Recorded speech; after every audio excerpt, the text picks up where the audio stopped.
श्री गोपाळ कृष्ण भगवान की जय। लीळा नंबर 46।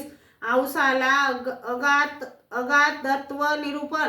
एके दिवशी सर्वज्ञ औसाला काही निरूपण करीत होते। त्यावर सर्वज्ञ म्हणाले, नायका, हे अगाधाचे अगाध की?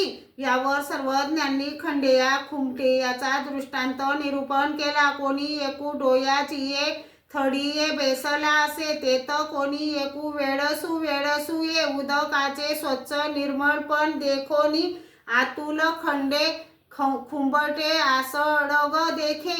आगीयेची बाये वरोती सारुनी हातू घाली, हाते न पवे मग पावो घाली, पाये न पवे मग पडदणी घेऊनी बुडी दे, तेनेही न पवे मग थडी ये बेसला असे। तो म्हणे, आगा ये अक्षोभ्य उदक, तू भलतेही करी परीत पावासी।